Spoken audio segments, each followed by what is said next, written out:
Numaligarh শোধনাগারের gas পরিবাহী truck চালক সংস্থার কর্মবিরতি ঘোষণা। নুমলীগড় শোধনাগারের গ্যাস পরিবাহী ট্রাক চালকরা পালন করবে কর্মবিরতি।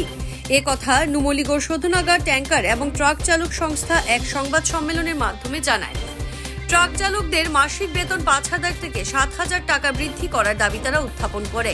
5,000 টাকায় একটি পরিবার চালানো অসম্ভব, তাই চালকদের মাসিক বেতন বৃদ্ধি না করা পর্যন্ত অনির্দিষ্টকাল পর্যন্ত রন্ধন গ্যাস সিলিন্ডারের পরিবহন বন্ধ থাকবে বলে সংবাদ সম্মেলনে তারা স্পষ্টভাবে জানিয়ে দেয়।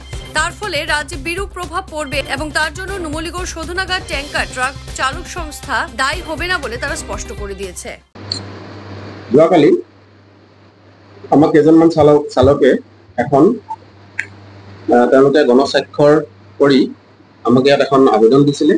ইয়াত আমাক উল্লেখ কৰিছে যে নুমলীগড় ৰিফাইনেৰীৰ অন্তৰ্গত আমি LPG গাড়ী চালকসকলে আমি আমাৰ মৌলিক প্ৰাপ্য মাহিলী উপযুক্ত দৰমহা আৰু অন্যান্য সমস্যাসমূহৰ ওপৰত ঊৰ্ধ্বতম কৰ্তৃপক্ষত বহুতবাৰ স্মাৰকপত্ৰ দিয়াৰ উপৰিও আলোচনাত বহাৰ পাছতো কোনো ধৰণৰ সমাধান নোপোৱাৰ বাবে আজি আমি নুমলীগড় ৰিফাইনেৰীৰ অন্তৰ্গত সকলো গেছ গাড়ী চালকে কৰ্মবিৰতি পালন কৰিবলৈ বাধ্য হৈছো বুলি সংবাদ মেলৰ যোগেদি মই আপোনালোকক এতিয়া জনাব বিচাৰিছো যে তেখেতসকলে যিখন আবেদন কৰিছে এইখন আবেদনৰ অনুসৰি অহা সোমবাৰৰ পৰা তেওঁলোকে ষ্টেইঙত নবহো বুলি আমাক জানিবলৈ দিছে সকলো চালকে। তাৰ কাৰণসমূহ মই উল্লেখ কৰি আছো। যোৱা 14/5/2024 তাৰিখে আমাক তেওঁলোকে এখন অভিযোগ দিছিলে কিছুমান মৌলিক অধিকাৰ সন্দৰ্ভত, আৰু এখন আমি BPCL গেছ বিভাগ কৰ্তৃপক্ষলৈ আমি প্ৰেৰণ কৰিছিলো। কিন্তু তেওঁলোকৰ সাধাৰণ মৌলিক অধিকাৰ কেইটামান বিচাৰি পেলাই তেওঁলোকে এখন আমাক আবেদন কৰিছিলে। চালকসকলৰ মাহিলী উপযুক্ত দৰমহা দিয়াৰ ব্যৱস্থা কৰা, শৌচাগাৰ, প্ৰস্ৰাৱগাৰ, বিশুদ্ধ খোৱা পানীৰ ব্যৱস্থা কৰা আৰু মালিক পক্ষৰ দুৰ্ব্যৱহাৰ বন্ধ কৰাৰ লগতে অনাহক চালকক চাকৰিৰ পৰা অব্যাহতি দিয়া বন্ধ কৰা আৰু গেছ এজেঞ্চিসমূহৰ চালকক নিম্নতম 500 টকা জলপানী এটা দিয়াৰ ব্যৱস্থা কৰিবলৈ অনুৰোধ কৰিছিলে।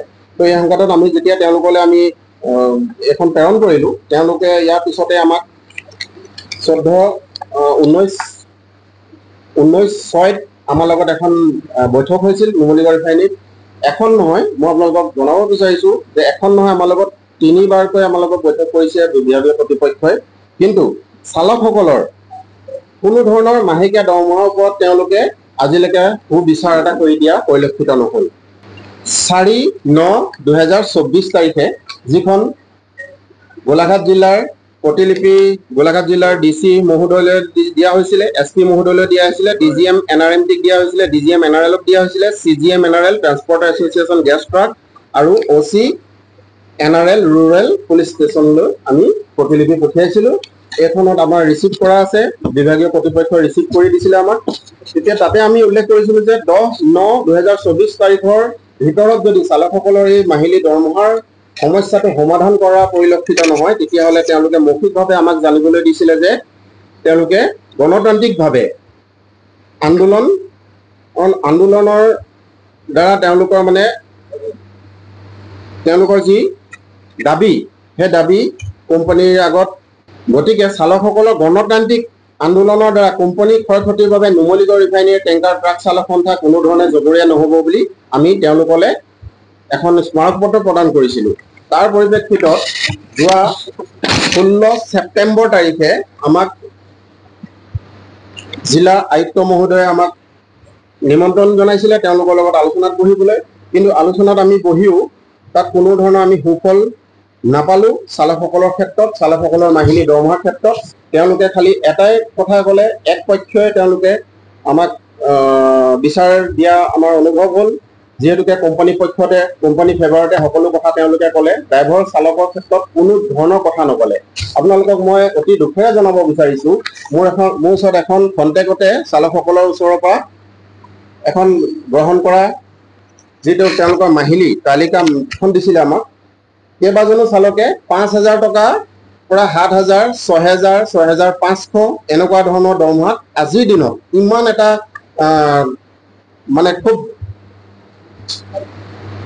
ব্যয়বহুল এতিয়া বস্তুবিলাক, যিহেতু খুব দাম বাঢ়িছে বস্তুৰ, এনেকুৱা সময়তো ড্ৰাইভাৰৰ কিন্তু আজি অতীজৰ পৰা চলি থকা যিটো দামত আছিলে তাতকে তললৈহে গৈছে। মালিকসকলে হওক বা বিভাগীয় কৰ্তৃপক্ষৰ গফিলতিৰ বাবে হওক, কিন্তু তেওঁলোকৰ দৰমহা বঢ়াক চাৰি দিনক দিনে কমি আহিছে। মই আপোনালোকক এখনো দেখুৱাইছো, 5,000 টকা, 6,000 টকা, 7,000 টকা। আজিৰ দিনত এজন চালকে অত্যাৱশ্যকীয় যিটো অতি অত্যাৱশ্যকীয় গেছ চিলিণ্ডাৰ গাড়ী চলায়, তেওঁলোকৰ চালকৰ দৰমহা ইমানটো।